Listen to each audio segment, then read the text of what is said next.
So we're looking at Dr. Baukham's book, Jesus and the Eyewitness, the Gospels as Eyewitness Testimony, Richard Bauckham, 2006.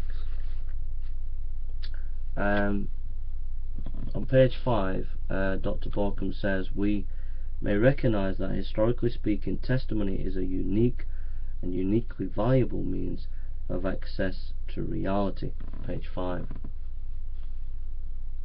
He writes, testimony offers us, I wish to suggest, a look at respectable historiography, a category for reading the Gospels as history, and also a theological method for understanding the Gospels as entirely appropriate means of access to the historical reality of Jesus.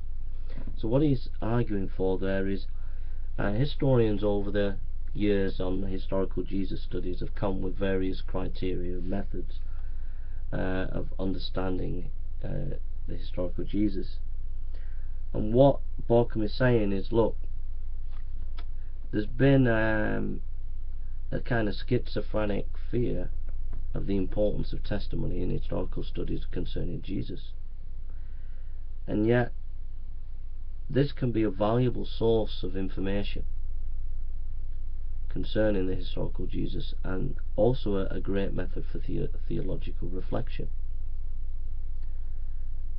That proposal doesn't seem really important to you, but in historical Jesus studies it's absolutely revolutionary and radical, because for the first time we're saying, modern scholars are beginning to realize, I mean, it's been going a long process, but it basically saying, when we read the Gospels,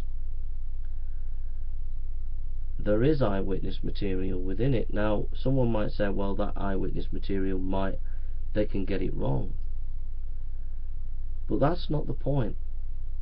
The point is that eyewitness material can be a source of information on historical events. Now, how we deduce that source, whether it's reliable or not, whether it's telling us that there's a miracle or not, that's a different question. But the main point is that eyewitness material can give us access to history.